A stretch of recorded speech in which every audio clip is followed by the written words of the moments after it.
Inside New Orleans Sports with Eric Asher is underwritten by... At Villeries Florist, we deliver the magic of flowers 7 days a week to the North Shore and South Shore in the New Orleans area. Whether it's for birthday parties, baby celebrations, Villeries provides colorful floral displays for all. With a store full of fresh-cut flowers, exotic tropical flowers, orchids, roses, and even fruit baskets, our goal is to make your vision a reality. Villeries Florist, proudly serving Louisiana since 1969. Mr. Ed's Oyster Bar and Fish House has been shucking here since 1979. Located at 3117 21st Street in Metairie, Mr. Ed's Oyster Bar and Fish House offers raw, fried, and grilled oysters, as well as a range of Cajun and Creole dishes. Enjoy a dozen with a smile.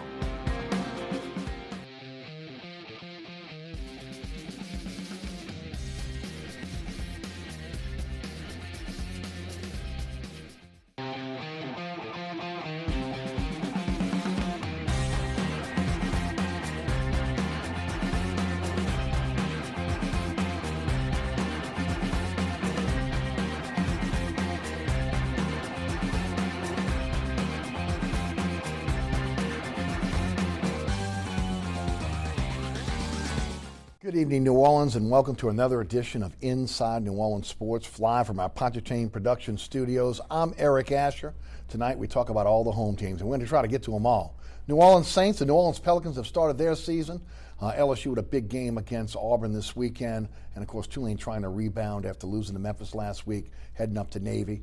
And we got a great panel as always to break it down. My colleague, my cohort over at Sports 1280, also doing it for CrescentCitySports.com, David Grubb is with me. And his debut on the program, you've heard him at ESPN 100.3 as part of the Sports Hangover. Jay Hardgrave joins the program tonight. Gentlemen, welcome to the show. Thanks for being with us as always. And I'd like to always start off letting folks tell the folks a little bit about what you guys are involved in.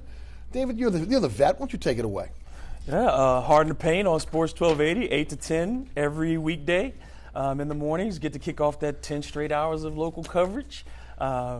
It's getting bigger and bigger. I'm having a great time with it. And then, of course, covering LSU, covering the Pelicans, covering high school football for Crescent City Sports. This is my busiest time of year. I don't sleep much. Don't sleep at all. Admit it. Late game. Got to be at the leader till late. Oh, you got to be up early in the morning. I'm so glad the LSU game is at 2:30 this week. Yes.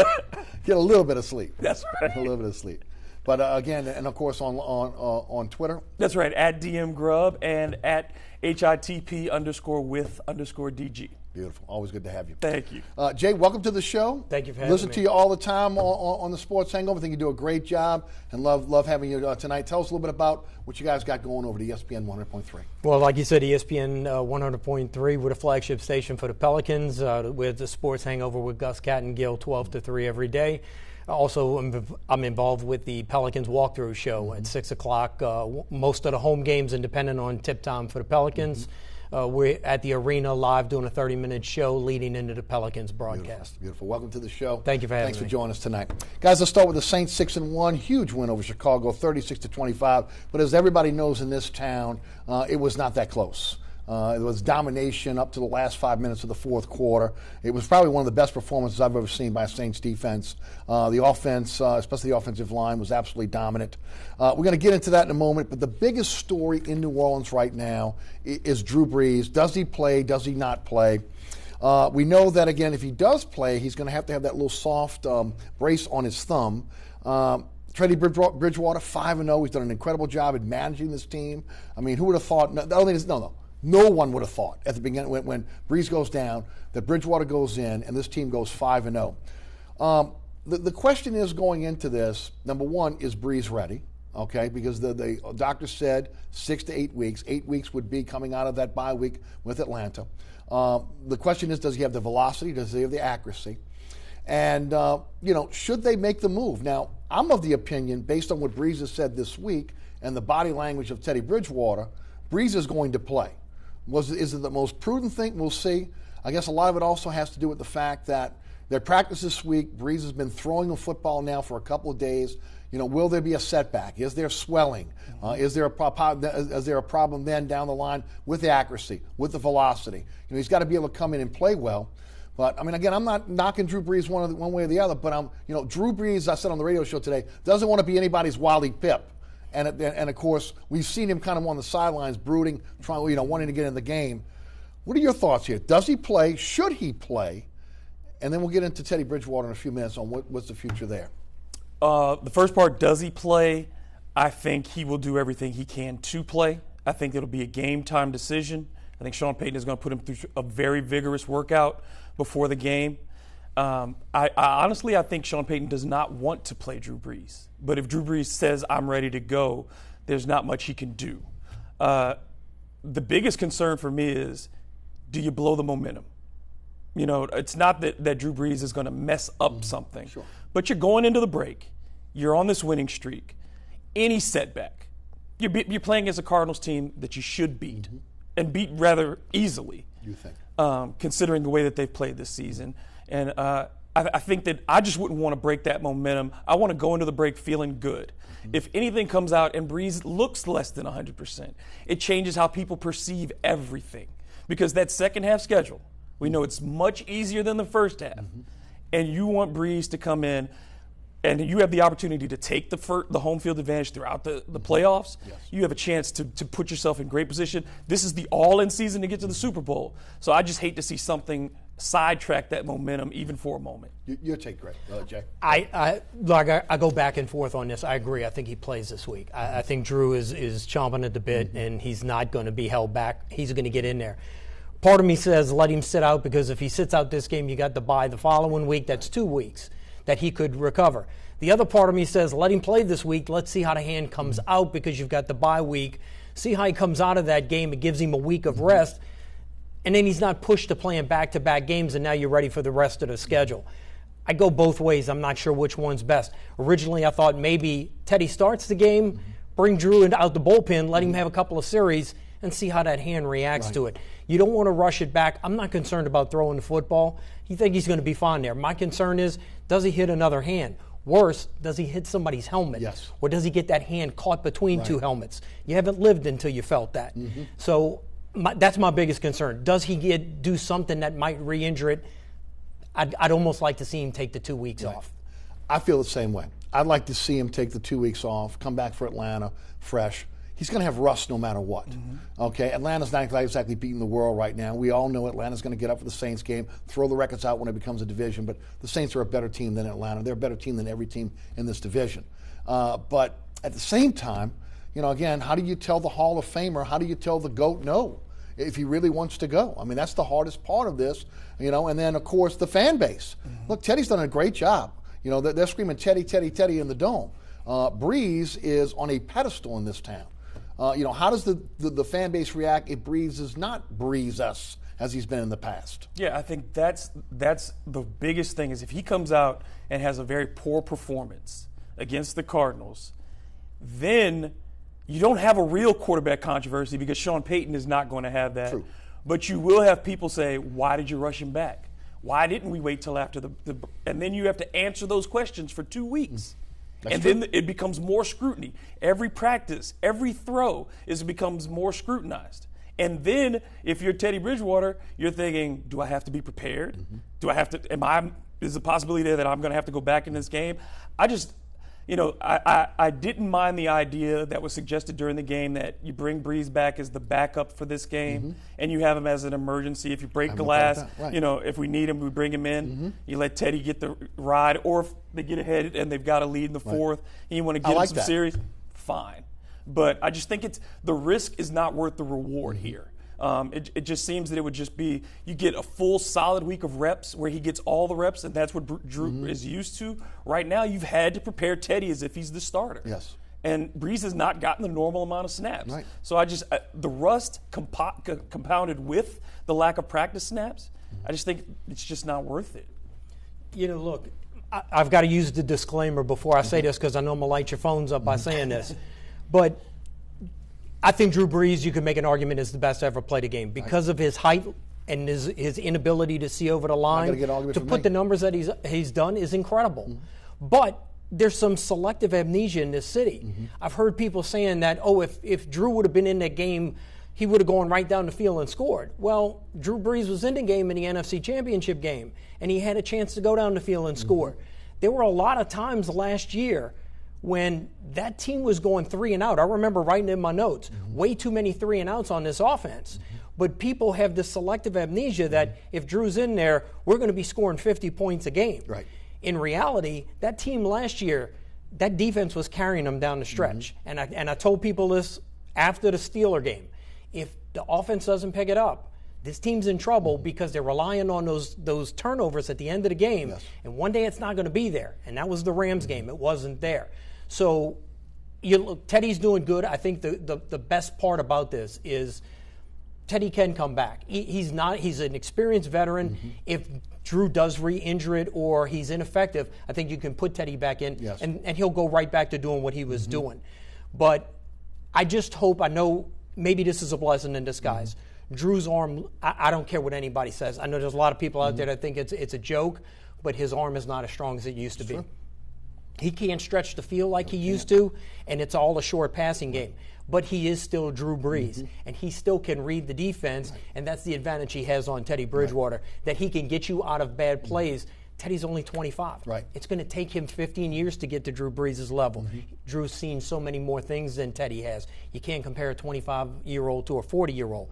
Drew's just seen too many things through his career. I think that's the advantage you get by bringing Drew back. He'll get you out of some bad plays, but I think Teddy can do some things with his feet that Drew can't. Right. And to add what you're saying, this offense was created for Brees, by Brees and Peyton, where, again, they've kind of scaled it down a bit. And what Teddy can do well and what he feels comfortable with. You mentioned the long ball. I'm with you. Brees can't throw the long ball like he did. Bridgewater can throw the long ball, okay? So, he is a little bit more mobile, when he gets out. Especially you don't want Brees running right now with the thumb, right? Yes. Nobody wants him getting out the pocket running now. You saw it in Chicago. There was the one where Khalil Mack is chasing down Teddy Bridgewater, and he gets him on the arm. Right. And Teddy was able to secure the ball and get a couple of yards and avoid a sack. That kind of mobility, again, that could be Drew's thumb. That could very easily be his thumb and a defensive lineman who's taking a shot for the team. Yep. You know what play I don't want to see is the quarterback sneak diving over the goal line, sticking the ball out front. That play is gone. You better not stick that hand up there with the football because you could re-injure that. The defense is going to go after it. And I think the goal to going into this game is just get out healthy. Kamara's nicked up. Right. Cook is nicked up. Your wide receiver situation is still up in the air behind Mike Thomas. Let's get out of here healthy. You just saw Latavius Murray do 27 carries for 119 yards. Do that again against Arizona, a team that is not very good against the run and also gives up a lot of yards to the tight end. Run the clock, get out of the building with the win, go into the bye. That's my fault. And that's I agree 100%. Let's talk about Teddy Bridgewater and his future because he just proved to every general manager in the NFL he's a starting quarterback in the NFL. It is going to be very difficult for them to keep Teddy Bridgewater here. He's not signing a contract, $7 million to be a backup to Drew Brees for next year. Nobody's pushing the Hall of Famer out the door. As long as Brees can play at a high level, I want him as the quarterback of the New Orleans Saints. But how long is that? Is that 1 year? Is it 2 years? Is it 3 years? Are you looking at maybe bringing in an heir apparent from the draft? Because I don't think that at this point, after what Teddy Bridgewater has done over the last 5 weeks, that he will not be in another uniform and he will not be a starter somewhere, considering the landscape of quarterbacks in the NFL today. There aren't enough starting quarterbacks. And, we've talked about that offline. And Teddy, at 25, 26 years old, entering the prime of his career physically, and the ability that he's shown to change that offense, to manage that team, and engender the kind of support that he's gotten not only from the fans but the locker room. That locker room loves Teddy Bridgewater. That's the kind of guy you want to have. So, yeah, and you add on top of that, re-signing Brees at $20+ million. Plus the dead money Alvin that's out Kamara, who's going to want his new deal. You're going to be looking at a lot of money that you're going to have to invest in this team over the next couple of years. So if you want to bring Teddy Bridgewater back, you're going to be talking about giving him double-digit millions of dollars. Yes. And I don't think they have the money under the cap to do that. They definitely don't have the money to pay both of them. No. Right. And look, I've always said this. If the Saints win the Super Bowl, Drew's retired. Okay. There's zero doubt in my mind that if they win he gets his second title, he's out the door. And I wouldn't be surprised if he says it on the stage, when they get the trophy. I'm done. I think even if they don't and Drew comes back, I think they do re-sign Teddy Bridgewater. Here's why. You look at a case like Washington. They go out last year and sign Case Keenum, and everybody says they got their quarterback. They went out and got a free agent. What do they do in the draft? They draft Dwayne Haskins from Ohio State. Right. Teddy sees things like that. So I go to a team, and they're bad. What have I accomplished? I'm quarterbacking a bad team. If he had taken the job in Miami, I think Miami would be a lot better than they are, but I don't think they'd be contending for a playoff spot. Then if I sign there, what if they go draft Tua or Joe Burrow? Or there's a lot of quarterbacks coming out. Yes. You're seeing 4 and 5 in some of the mock drafts. So Teddy's a smart kid. And I think he looks at this as I could have maybe 13 years here with the Saints, or I could have 14 years with a bad organization and maybe never get to the Super Bowl. I think it's a no-brainer. I think he will be willing to wait another year to get the keys to the Ferrari. Right. Piggyback on that if you would. Dave? I think this is the biggest thing is, it depends on what Drew's plans are. Yeah, how long is he going to play? Because if it's 2 years, right. I don't know if he wants to wait too much. You're getting closer and closer to 30. And when you get to that point, people start forgetting about you. And if he's on the sidelines and Breeze is playing 15, 16 games a year, it's very easy to get forgotten in this league. And I just don't think that that's what he wants. I do think this team is built to go all in. And next year, everything starts to become much different. If you're going to build around Teddy, you have the defense in place to do that. So I think they have to there are no more steps to take. You've been to the NFC Championship game. You've done everything you can do except win a Super Bowl, and that window is about to close because you don't get many more opportunities. Unless you're New England and you've got that path that's laid for you every year to get to the Super Bowl. In the NFC, this may be it. This is the end of the run for this team with Drew Brees the way it's presently constructed. You see, and I kind of lean your way because I think Brees is going to continue to play. I think losing these many games this year, I think maybe gets him to the point where maybe he wants to continue to play. I've often said this. He loves playing NFL football. As long as he's playing at a high level, I think he'll play. His kids love being around that locker room. I mean, how many times are they going to have the opportunity to be running around an NFL locker room at the age where they can actually see their father play? It'll be interesting to see, again, ultimately what he plays. I think it comes down to, can he do it at a high level? I don't think he's going to get to the point where he's going to hang on and embarrass himself, where, again, he's a declining player. But, again, we never know when that's going to happen, okay? And it happens quickly. It could drop like that. I think his kids are the decision of why he retires. Because when he comes home at night and the kids are saying, Dad, let's go out and play ball. No, sorry, kids, I gotta break down Carolina film. Drew wants to coach his kids, and I think he gets that second title. That's why I think he's out the door. No game in the NFL, no fans in the NFL can compete with his children. Right. Your thoughts? We win a championship this year? Is he out? I think if they win, he's out. He's out? I think if they win, he's out, yeah. Because his legacy is secured then. Right. And he goes into another level if he wins that second title. Right. Guys, so let's talk a little bit about last week. As dominant performance that I've ever seen on this at the same time for a Saints offensive defensive line. I mean, you almost got to go back to the 90s, and you really got to go back to the 90s based on what we're seeing right now in terms of yards. I talked about it last week. Give credit to Lenny Van Gilder of CrescentCitySports.com. The Saints gave up 226 yards against the Jaguars and 2 field goals. Also, again, it was the 4th straight game. Now it's the 5th straight game in which Dennis Allen's defense has not given up less than 260 yards. They allowed 257 against the Cowboys, 252 against the Bucs, and again 252 against the Bears. And of course, a lot of that was garbage yards at the end. This is an incredible defense right now, and it starts up front. But the offensive line, after a really shaky start with Bridgewater early, with the false starts and the penalties and the holding, they've come into their own. They have been a road grading type offensive line. Talk a little bit about in the trenches on both sides of the ball. Well, first, I think this is the best defense Sean Payton has ever had. Agree. Without a question. Fundamentally, they're great at all 3 levels. And right now, you're seeing they're able to get a pass rush with just 4. They're not having to blitz. They are constantly, even when they don't get sacks, they're getting pressures. And the dominance against the run is just something that's, considering the schedule that they've had, the teams that they've faced, and what they've been able to do in shutting down the run. We're talking about 33 straight games now without allowing a 100-yard rusher. And considering, again, the schedule, I think they performed the best of any defense in the league. Because San Francisco, as dominant as they've been, easy schedule. New England, as dominant as they've been, easy schedule. Junior varsity schedule. The Saints have played maybe the most difficult schedule of any of the front runners in the NFC. So I think that Dennis Allen, we were kind of rough on him at the beginning of the season. Rightly I thought so. scheme-wise he was off, but clearly he's pulled it together. And as this group has gotten healthier, and they're still not 100% healthy, Right. they've gotten healthier. When they are fully, I think that they're set up to just be dominant for the rest of the season. And then I look at that offensive line. You have two potential in Ramczyk, and in now what you're seeing out of McCoy as a rookie. Right. That's 10 years of Pro Bowls, sitting there on both sides. And you saw them road grade against Chicago, a team that dominates people up front physically, and to get the kind of offensive protection that they got, to get the yards they got rushing. Teddy was clean for the vast majority of that game, and they were able to throw downfield. I've not seen a Saints team this fundamentally sound on both sides, Right. and where you feel like there aren't really any holes from top to bottom. Jay, what's your take? Two things I thought affected this offensive line early on. One was the loss of Drew Brees, and I think you hit some growing pains with Eric McCoy taking over from Max Unger.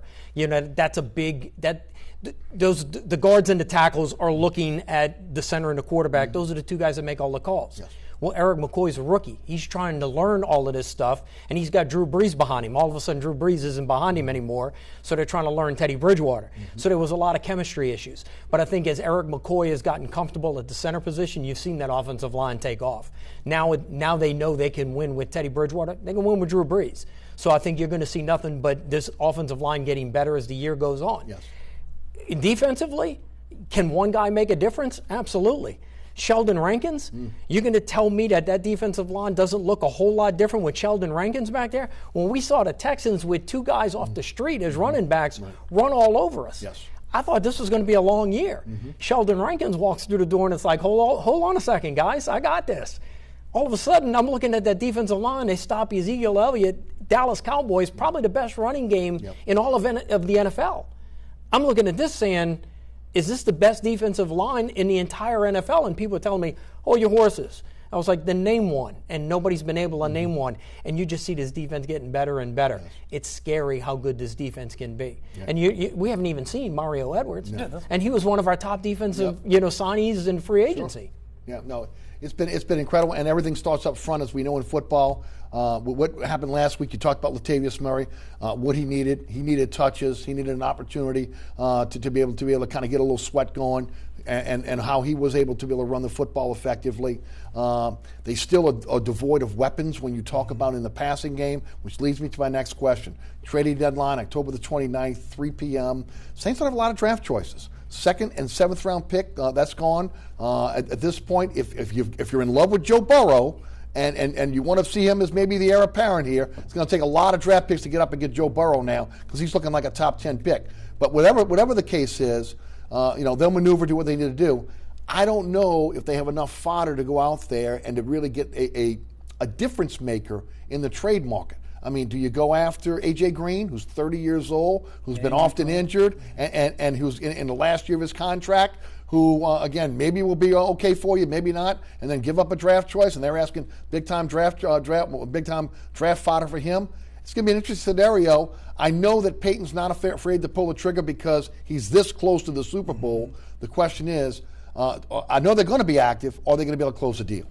I think that you can get a manageable price for a guy like an Emmanuel Sanders in Denver. Right. Considering he's 31 years old. He just went to San Francisco, got traded yesterday. That's right. I'm sorry. Yeah. And it was a overpay. I wanted him. Yeah, he was the guy. It was an overpay, an absolute overpay. Which, again, I agree. I think the Saints wanted him. Yeah. But I think that he got outbidded. They got outbidded by the San Francisco 49ers. So, I mean, there aren't a lot of receiver targets. I think there are more tight end targets available. Like a Tyler Eifert. I think he's I think you could get him for a 3rd round pick, or a 4th rounder conditional. Right. But he's often injured too. Yeah. The problem is they haven't addressed this properly the last 2 years. Right. True. They've been just bringing guys in off the street and saying, well, Brees can make them better. Well, you're seeing the same problem in New England too. They're just rotating in veteran receivers trying to find people. And it's you have to have some weapons. He needs those players. That's what was a big problem in that Rams game. Yeah. You didn't have enough receivers to go to. And as great as Mike Thomas is, If you find a secondary that can roll over and keep him to a short receiver, and he's only getting 10, 11 yards a catch instead of 16, 17, then you can limit the Saints' offense that way. So, yeah, I think they do need to go find someone or promote one of these guys off the practice squad and see what they can really do. There's been a lot of talk about, Devontae Parker from Miami. That was one of the names I was going to bring up. Robbie Anderson from the Jets is another one. I think you could maybe get for a fourth round pick. See, that's not a bad deal. I think that's something you're going to do. I originally thought they would use the number 1 pick to get it, thinking maybe an A.J. Green, but what kind of shape is he going to be in coming off the injury? And then you've got salary cap implications. Can you get him under the cap? So I think Robbie Anderson makes a lot of sense. I think Devontae Parker makes a lot of sense out of Miami. I think that's a fit. You look, watching that game against Chicago, there was a play where Austin Carr runs a route. Teddy misses him, and you could see the look on Teddy's face. I was like, he ran the wrong route. And as soon as he goes to the sideline, Drew's telling him the same thing. I could see Drew's talking to him. And later in the game, Teddy misses him badly again, and I'm like, I never saw him after that. So I was like, we've got to get some receivers that can, one, separate, but they can get in the right spot so that the quarterback knows exactly where they're going to be. I agree. I'm of the opinion they're going to try. The question is, and look, we know a lot of teams are jockeying right now. And, are you going to be able to overpay like a San Francisco did? And that's going to be one of the questions going forward. All right, we're going to I'll tell you what, before we go to break, let me ask you about the Arizona Cardinals and how they're going to deal with the quarterback, what's going to be the philosophy there. I'm of the opinion that what we saw against Minshew, what we saw up in Seattle against Wilson is the way that Dennis Allen is going to play this week. I want to get you guys' thoughts. Yeah, I think they're going to pressure Kyler Murray a lot. I think it's easy to eliminate the running game this week. David Johnson is out. Evans had a nice game last week. Evans did have a nice game, but this is the Saints defense. We've seen them take on better offensive lines, take on better backs, and dominate them. So I think once you make it a one-dimensional game for the Cardinals, Larry Fitzgerald isn't who Larry Fitzgerald used to be. They don't really have a lot of other prominent targets, and I think you can force Murray into some mistakes. But I really think it's the Saints, the best thing for them to do is just physically dominate a team that is light up front. And again, they're the worst team in the league versus tight ends. They give up so much yards to tight ends. So if you're the Saints, if Cook is on the field and he practiced, so if he's out there, whomever is in that spot, if it's Taysom Hill, work that middle, run the ball, give 30 carries to Latavius Murray, and like I said, get out of there, win the game, go home. Look, I agree with him. I think they can stop the run. I think Dave's right, 100%. I think they can stop the run. If you can make Kyler Murray one-dimensional where he's got to rely on the passing game, I think he could be in a little bit of trouble. The key, though, they've got to keep him in the pocket. He's dangerous when he's outside. Just like Russell Wilson. When he breaks that pocket, he's got the threat of, I can run or I can hit a big pass. Keep him in that pocket. I'm not worried about sacks this week. I'm worried about keeping him in the pocket, make him throw over our defensive line. I just want to see the ends, get him contained, let the middle push up, get him in trouble. Then he's going to make some mistakes trying to throw over that line, and that's when I think the defense can have some success. It's been a successful formula, right? Yes. When they had running quarterbacks this year, they've done it. They did it against Minshew. They did it against Wilson. They did it in the first week against Houston. So you got to believe that Dennis Allen, who's having a great year as a defensive coordinator, is going to do the same. Same can be said for Sean Payton, who was on the short list of everybody to be Coach of the Year. We're going to take a break. We're coming back. New Orleans Pelicans on tap when we come back. Then we'll get into LSU, Tulane. You're watching Inside New Orleans Sports. Our guest tonight, David Grubb of CrestCitySports.com and Sports 1280, Hard in the Paint, and Jay Hardgrave of Sports Hangover and ESPN 100.3. I'm your host, Eric Asher. Stick and stay. Air Conditioning, Heating, and Refrigeration has been family-owned and operated since 1989. Burkhardt has energy-efficient solutions and offers brands such as Mitsubishi ductless AC units and Amana, the only manufacturer with a lifetime unit replacement warranty. Burkhardt's offers maintenance bundle packages that include servicing your AC, generator, and tankless water heater. For more information on the services Burkhardt's provides, visit acpromise.com. Burkhardt's Air Conditioning, Heating, and Refrigeration, providing comfort for life. Located at 3701 Iberville Street in Mid-City is Katie's Restaurant and Bar. Open 7 days a week, Katie's offers daily specials for lunch, dinner, and Sunday brunch. Serving New Orleans cuisine such as fried shrimp platters, grilled redfish, and a fully stocked bar. And don't forget about our expanded event seating and local entertainment. Featured on the Best of Food Network's Diners, Drive-Ins, and Dives, Katie's Restaurant and Bar. Welcome back to Inside New Orleans Sports. I'm your host, Eric Asher. Tonight, David Grubb of Sports 1280 and Jay Hardgrave of ESPN 100.3 FM here in New Orleans. All right, guys, let's talk some Pelicans. Finally, the season's open. I'm a basketball guy. You're a basketball guy. I know you like basketball, too. You're talking about it on your show. Pelicans lose the opener to the world champions, 130-122 in overtime. We'll get to that in a moment. Let's talk Zion first. 6 to 8 weeks out. Torn right lateral meniscus. The team says it was a arthroscopic surgery, so he was scoped. Some believe, I had an orthopedist on the show this week, that could be, it comes down to how quick of a healer he is. I had a slight tear of the meniscus. I didn't have to have surgery. I didn't have to go through all that. Had to go through rehab. I was back pretty quickly. I just had my surgery. And you just had your surgery. So you know what it was. Yeah. You know how hard it is to be able to come back from that. Talk about the ability to come back and how long you think he'll be out. And then we're going to kind of get into a little of the minutia of the Zion situation. Yeah, for me, and I'm not a 19-year-old world-class athlete. That's the other part of it, 19 years old. Right, and, a freak of nature as far as just athletic ability. But the first 2 weeks, the first week you're doing nothing. And then I think that it's going to be a lot of intensive rehab. This is why you brought this team in, to Aaron Nelson and his group to be the best medical staff possible. But at the same time, you're trying to manage an asset that you hope is here for the next decade. And this team, over these first 20 games, no matter what, if Zion was on the floor, it's such a difficult schedule. So I don't want to see them rush him. I want to see him 100% when he comes onto the court. But the question for me is just, is it something that was a condition that was there before he became, draft eligible? Yeah. Does this go back to the injury at Duke? Right.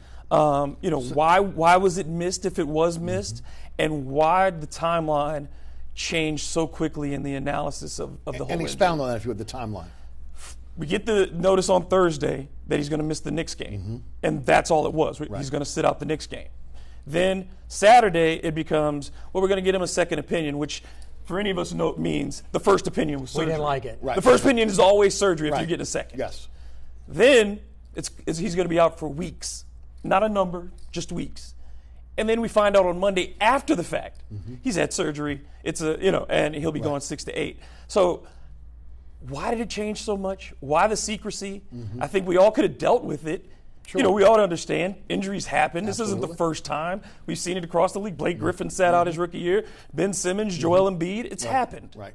But it seems as if the Pelicans are taking on a very defensive approach in the way they're disclosing information now. And we thought we were past that. Yes.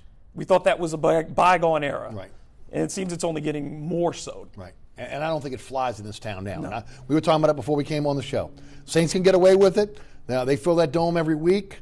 They got a waiting list for tickets. Pelicans got 12,000 tickets sold. You look at the secondary market for the tickets now. They've dropped, the bottom's dropped out. A lot of it's because Zion's not there. Maybe that's what they were worried about. But David Griffin has to be honest with this fan base because he's trying to build a fan base. Saints can be coy. They can go to the national reporters and give them the scoop or not say anything and whatever they want to do. They can keep their fan base in the dark.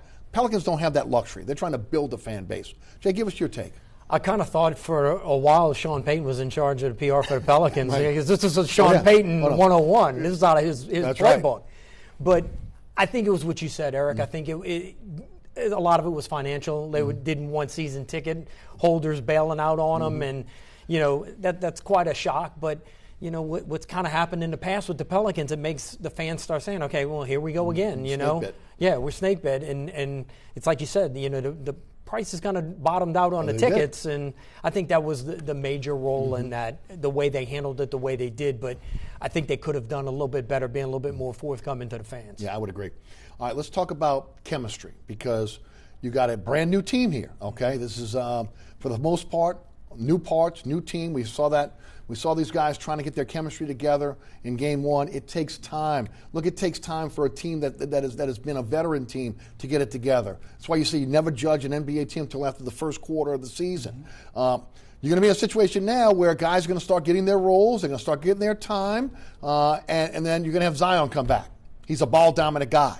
Immediately he's going to need the ball. It changes the dynamics of the team. Now, it's a good thing to have him back, but how does that affect this team going forward where you're getting your chemistry and then all of a sudden, around Christmas time, you're going to have to change again? Well, I think the guy who's going to – it's the relationship that has to work the best is between him and Brandon Ingram. How they relate to each other on the floor for long stretches is going to tell the tale of this season.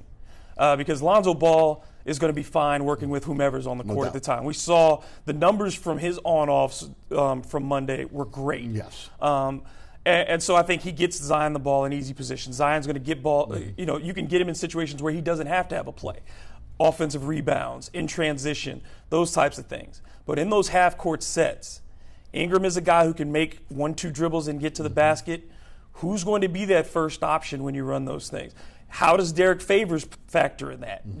Are you running a lot more pick and roll? Because they didn't get a lot of opportunity during the preseason to play Favors. Right. And Alvin Gentry talked about that today at practice, is that's been a hard part for them, is because there were so many guys who were kind of limited during the preseason physically, coming back from injuries like Ingram, like Lonzo, like Derek Favors off a hamstring, that you didn't get a lot of playing time for these guys. So you're forced to play 12. But he also knows, and he said it, he's got to get that rotation down to 9. So when you bring Zion in and that's 30 minutes a night, you have a thin front court already, because that's the area where they don't have a lot of guys. So that rotation now, how many minutes does Brandon Ingram play at the 4? How many minutes does Zion play at the 5? What do you do with Derek Favors? All those things become bigger questions. How much did Jahlil Okafor get to play? I think it's a second adjustment for this team. So, you'd like to see Zion come back sooner than later to make it, because the second half schedule, again, is so much easier for the Pelicans. Right. It's going to be tough. It is going to be very tough. Because you're almost starting all over again. Jay, what's your take? Look, I think this Zion's injury, I think it ends up being like a trade deadline move where you're going to get him in where you would normally acquire somebody, but you don't have to give up anything to get him. I always say this to people. I said this when Drew Brees went down. Sometimes what seems like the worst thing that could happen ends up being the blessing in disguise. In the Drew Brees situation, you see DeMario Davis step up as the leader. Okay, now there are guys on the Pelicans roster that have a chance to step up and get minutes and to prove themselves. And, look, I hate to say this, but it's part of the game. There's probably going to be an injury when Zion comes back. Somebody is going to be nicked up, or somebody's going to need some time off. So it's going to be a trade-out. We lose this guy, we pick up Zion. So I think it's just a chance for this team. We knew this coming in. When you had this many changes and this many new people, there's going to be some growing pains. It's going to take some time. But it gives guys like Josh Hart and maybe guys that weren't going to get a lot of minutes, gives them an opportunity to show what they can do. This is an incredibly deep team, and they're going to be able to run some people off their feet. I still think they're going to be okay. Because you saw everybody was praising the Lakers, Anthony Davis and LeBron James. I want to see those guys standing up to the running game of the Pelicans. Right. When it's the second quarter and you want to go sit down and we got 5 fresh guys that can go run you off your feet, let's see how the Lakers stand up to that. To your point, and that's where I want to go next, I like the 12 deep. And it's unorthodox, okay? In basketball, you got to shorten your bench, 9. If some guys, sometimes you only want to go 8 deep, okay? If you're playing this system right, if you're playing it correctly, it's high level energy in terms of that. The pace is high. You want to get guys out there playing hard as they can go for as long as they can go. And there's, as of right now, maybe we'll see this. Maybe we'll see a separation here. I don't see a lot of drop off in certain guys. They're a little guard heavy. We know that. I don't see the need for trying to shorten the bench, to be honest with you. There'll be some times when guys don't play, but I think if you run this system correctly, you can have a longer bench than maybe most NBA teams. I'd hate to see a situation where you got a DNP coach's decision on guys that can contribute to your team. What did we talk about last year about the depth of the Raptors and the Bucks, how deep they went? That was what everybody was, man, these teams could go so deep. This is a team that has the ability to go deep. Now, you've kind of said it. You think they need to shorten that bench. I don't think they need to shorten that bench that much. I'd like to see them because of the way the guys are playing. Now, if guys start to drop off, and once we really get into the meat of the schedule, you can see they can't hang. That's one thing. But right now, I want to see as many players on the court as we can get. Your thoughts? Yeah, I think it's an eventually thing. Yes. Right now, you need to find out what guys can and cannot do, what groupings work and which ones don't. So you're going to see every night for a good while a lot of different sets of players together. And we saw that against Toronto. And even with that, the Pelicans win 3 out of 4 quarters in regulation. And so, yeah, I think that absolutely you want to find out, particularly you have a lot of guys who you have to make decisions on in the very near future. First among them, Brandon Ingram. Yes. But also, Derek Favors in the last year of his contract. You can offer extensions to both Josh Hart and Lonzo Ball next year. And so you need to find out what those guys can do. And you have a guy, Nickeil Alexander-Walker, who is rapidly coming up and proving that he deserves minutes. You got a guy overseas in Didi playing in Australia, tearing things up, and he's going to be back. Each-Wan Moore is in the last year of his contract, and he's probably not going to be back next year. Darius Miller's probably not going to get back. So you need to find out, can these guys play? Can they work together? I think it's probably one of those things where right around Christmas, which is the unofficial start of the NBA season, that's when you'll start to see that lineup tighten up. And it won't be 8 guys, 7 guys like Alvin had to run a lot of last year. But I think you'll see 9, but there will be other guys who, on certain nights, based on matchups, based on who's making their shots, who will continue to see regular minutes, but not every night. Shay? David's right on the money right there with that one. There are going to be nights, depending on the matchup, this team has this strength, we can go with this lineup. This team does this, we'll go with this lineup. I think that's going to be key. But the key thing about this team is that they're so deep. I think they got in trouble against Toronto when they stopped running the ball. They slowed the pace down, and that's when Toronto made their run. You have a huge advantage, and it's Alvin Gentry style. Run. Make them pay. You want to tire their stars out where they're huffing and puffing, and they've got to go to the bench. Because when they do, that's how the Pelicans won all their preseason games. They usually started out falling behind. But when you have to go to your bench and we go to our bench, that's when the Pelicans went on these runs. And I think Alvin, and he's going to learn this, I think he kind of stuck with those guys like he did in preseason because he thought this was going to get him the win down the stretch, and he probably should have come off with Lonzo Ball and some of those guys off the bench a little bit earlier. And I'll say this. Favors got to get himself in shape, and he's got to get ready to go. The one thing that I saw was, where's the shot blocking going to come from? Where's the rebounding going to come from? How are you protecting the paint? Now, that helps a lot when Zion comes back. But right now, it's a big donut. And teams, we've only seen one team. Toronto was able to go to the hole at will. That's got to be cleaned up. It'll be interesting to see what happens there. And to your point, Jay, I agree. I thought the Pelicans really were being out of sync when they became spectators, when they settled for the outside shot instead of attacking the rim. And I think this team will be at its best when it is in attack mode for the full 48 minutes. Well, look, you saw it when, and I hate to make it about one guy, but I did an article on this in CrestCitySports.com about the pace. When Lonzo was on the floor, the pace was at 119. When he went off the floor, the pace was dropped down to 96.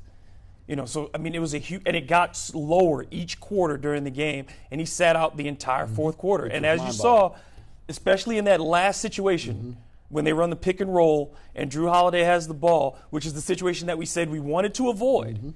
That the reason that Lonzo was so coveted by this franchise was because he was going to be the guy to have the ball in his hands to get it to the right people in those critical situations. And Drew forces it, has to go to the wing. There are 2 guys in that corner, and he shoots an off-balance 3, and they ended up losing that ball game. He also missed a couple free throws. I think guys were tired. That fourth group, and Alvin said today, he went with the guys that he thought were hot, and I think he hung on with them too long. And you bring the starters back at the start of overtime after they've sat for 30 minutes of real time. And you could just see all the rhythm was gone from that. They have to continuously run. They cannot stop that. And defensively, overall, you held Toronto to 40% shooting. You did a good job there. But the fouls, you give up 38 free throw attempts. And like you said, inside the paint, they give up 56 points in the paint. Somebody's got to do something there. That's what you brought Favors for, and I don't think he's at 100% right now health-wise. He doesn't look like he has the lift that you've seen out of him in years past. And if they can't keep people out of the paint, and Zion, even when he comes back, still has a lot to learn defensively. Right. No They've doubt. got to find somebody who can help them keep guys out of that lane. And Okafor had 2 rebounds the other night, okay, for as big as he is, and you got to be better there. Jay, your thoughts on all this? I thought what you said with the rebounding was a key problem, and it was last year. And I think it'll get better under Jeff Bzdelik. I'm a huge fan of him. When he was coaching at Air Force, I mean, he actually was in the tournament making noise. And you can take a bunch of kids from the academy and go into an NCAA tournament and make some noise. You're one hell of a coach. I think they'll get better, but it's got to be all hands on deck. You have to have all 5 guys on the court. They have to understand this. I've got to be part of the rebounding. Whether I'm the point guard or the shooting guard, everybody's got to get to the glass. And it's old school. I get it. But you got to box out. Right. And that's part of rebounding. I get it. You're a professional athlete, and you don't think you have to you can jump over everybody, but box out, and this team won't have any problems. I mean, like Kenny Hustle does, exactly. Josh Hart does. I was going to say, job. 10 rebounds for Hart on the other night. All right, guys, let's shift gears. We'll go to the phone lines in a moment. Tigers, undefeated, 36-13 against Mississippi State. A little bit flat coming out. They did what they had to do. Don't really want to dwell on that game. I want to look forward to Auburn. I want to talk a bit about what's going on with this game. It's a huge game. You got to bye before Alabama. I don't think LSU's looking past Auburn. You can't look past Auburn considering where they are. LSU right now has the best resume in all of college football based on what they've been able to do. Talk about the matchup between Auburn and LSU this weekend. The one thing that you're looking at is defensively for LSU. They've got to make it a struggle for Bo Nix. That's what it is. LSU's going to score points on every team that they play. They may not score 40 this week against Auburn. Auburn has a very solid defense. But are they going to stop somebody? This is a freshman quarterback. This is a chance to get after him, make him pressured, make him make mistakes. I'm not worried about Terrace Marshall coming back. That's great. It's a fine bonus to have. Good. But the thing for LSU all year has been, can they be sound defensively? And they still haven't proven that part yet. So I think that's the big test against Auburn. You want to see that defense going into that bye, preparing for Alabama. Yes. You want to see them poised. You want to see them tackling. You want to see them playing assignment football. And when they do that, even if they give up 17, 20 points, with that offense, you can do whatever you want. And that's going to be really what it is. Can they frustrate Bo Nix enough to make mistakes? Third down defense for LSU is going to be crucial. They've been abysmal on third down. I watched them, and we're not talking about 3rd and 3. We're talking about 3rd and 10, 3rd and 13, and they can't stop anybody. They can't get off the field. Why is that? Defensive line. I watched them against Mississippi State. When the ball was snapped, the defensive line came off, met the offensive line from Mississippi State, and they stayed there. And that's not LSU in the past. And Dave Aranda, I think, is struggling with that. I think he's getting a feel for the team. Maybe it's a case of the injuries. Maybe if they finally get healthy, this defensive line is going to be better. But the only way they've been able to get pressure on the opposing quarterbacks is with twists and stuff. Yes, that's true. And they're going to have to do that against Bo Nix. I think he is the key. I think Bo Nix is not an SEC quarterback yet. I think he presents some opportunities for that defense that Dave Aranda can confuse him. And I think they'll be able to have some success in that area. But that defensive line has got to play better. I think Grant Delpit is missing John Battle a lot more than people want to let on to. I think that's a huge loss for him. I think he's been trying to overcompensate for that, and he's been getting caught out of position. Last year, he was squaring up on the ball and hitting guys and taking them out of the game. This year, he's missing on angles because I think he's just late getting there because he's trying to do too much. He just needs to relax and do his job. But flipping it to the other side, I think the whole key for LSU's offense is can they contain that defensive line for Auburn? Because their defensive line is the best that they're going to face all year long, and I'm including Alabama in that. They've got an incredible defensive line, and if Auburn is somehow able to get pressure on Burrow with 4 rushers, and they can drop those linebackers and take away those slants and the seams, they're going to have some success against LSU's offense. I don't think they will. I think with Ingram coming back, I think this offensive line's getting better. And I think they'll be able to handle that offensive line, that defensive line from Auburn. But that's going to be the key matchup for me. I think this game comes down in the trenches of who can win the trenches. We talked about it with the Saints. I think it's the same key here. Let's talk a little bit about Joe Burrow, moving up the Heisman voting every single week. Last week, 25 for 32, 327, 4 touchdowns. Broke the single-season touchdown record for LSU with 29. He'll add to that. He leads the nation in completion percentage at 79.4. Got him a little bit uncomfortable last week with Mississippi State bringing the blitz. You talked about being able to, Auburn, and I agree with you. Auburn has a defensive line that they'll be able to put pressure on Burrow with 4 down linemen. Try to get him off his spot. He has not been flustered for the most part. Mm-hmm. He's had a lot of time to throw the football in glorious progressions. He's played well. I mean, he's played exceptional. He's going to be a top 10 draft pick now based on what he's been able to do thus far. But he's getting into the meat of the schedule now. These next 2 games will be being defined this season for Joe Burrow. Your thoughts on how he's done? Your thoughts on what he's going to do over the next 2 games against the 2 teams from Alabama and the Auburn and the University of Alabama? Yeah, the first 4 games of the season, I tell people, I said, that's not when he's going to win the Heisman. I didn't care about any of those stats. They meant nothing to me because those were not challenges for Joe Burrow. They weren't challenges for LSU. Like you said, this is where Heismans are won. You have to have your moment against big teams and big games. And we saw against Mississippi State. Mississippi State was a hair's away from winning that game. I think that LSU's biggest problem offensively for Joe Burrow is how consistent is the running game going to be. Mm-hmm. When Clyde Edwards-Helaire is able to get yardage and is able to get to the second level, it makes things so much easier for LSU. They're able to get the long passes. And I think that Burrow right now, his biggest thing is how does he respond when he does get hit? And we haven't seen that really. And I think Auburn has an opportunity to put some hits on him and move him off of his spot. So when that challenge comes, how he responds is going to truly be the test. Mm-hmm. Last year when he was tested that way, he didn't do very well. We saw it against the top defenses that he faced, threw more interceptions than touchdowns.